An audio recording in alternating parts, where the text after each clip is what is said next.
John the Baptist disappointed? Well, yeah, I was reading through Matthew 11 the other day and noticed the disappointment that John the Baptist had experienced. Yes, the same John the Baptist that Jesus said there was no prophet ever born greater than he was. And yet he came through a bit of a crisis of confidence, you might say. You see, John the Baptist, like most of the Jews of the time, were awaiting the Messiah to come to restore the kingdom of Israel, to restore its dominance in the world. Many Old Testament prophecies talk about Israel being restored to be the head of the nations. And this is one of the things, if not the main thing, that the Jews of the time of Christ were really looking forward to. Now, we know from reading in Peter that the Old Testament prophets talked about a time of the suffering of Christ and the glory to follow. What they didn't really tell us was how those two things tied together. So, naturally speaking, so much of the emphasis of the Jews of the time of Christ was on the glorious kingdom that was to come. And so they had these great, you might call, political expectations of seeing the Roman authority overthrown and having once again a great nation of Israel of great influence in the world. And so they kind of wanted all of their political ambitions to be fulfilled through the Messiah to come. Now, John the Baptist was faithful in proclaiming the one to come and seeking to prepare people for his coming, getting them to be personally right with God so that they would be able to work with and the coming Messiah and welcome him when he comes. And then we see that he's in prison. Not the way he planned it, obviously. Here I am preaching the coming King, the coming Messiah, the kingdom of heaven is at hand, and now I'm in prison. Now, then he hears a report, oh, that fellow you baptized is having a great ministry in the area of Galilee. And John the Baptist might have been thinking, what in the world is he doing in Galilee? Why isn't he in Jerusalem getting ready to take over the kingdom?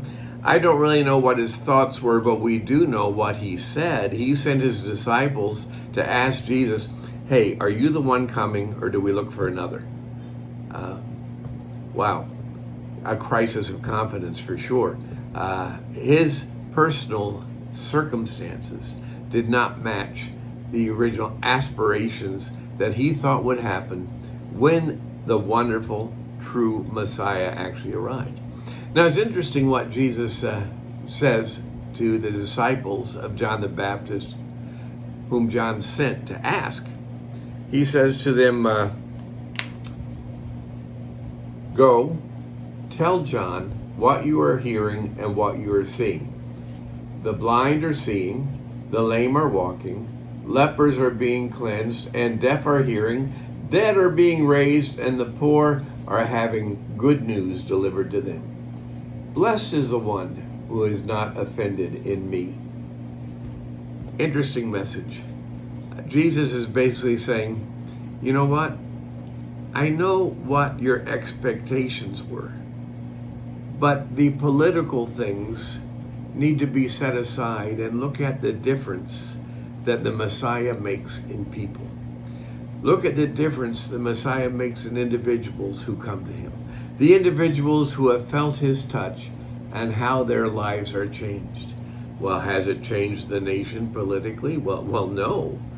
But the lives that are changed are very significant. And sometimes, I believe even in our day, we get our political hopes up one way or another of what we think our nation or what the world should be.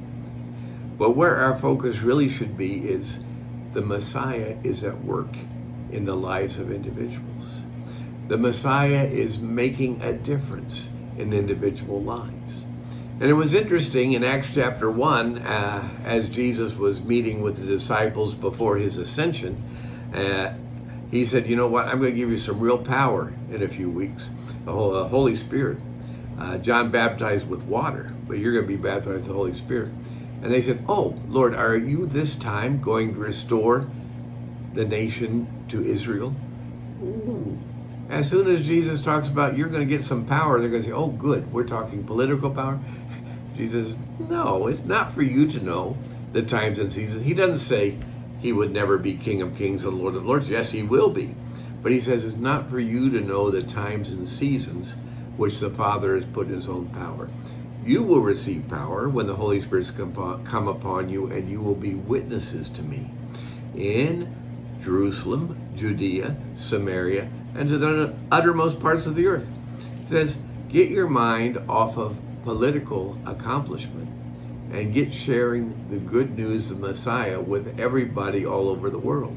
The thing to get excited about, the Messiah meets with people individually. The Messiah makes a difference in lives.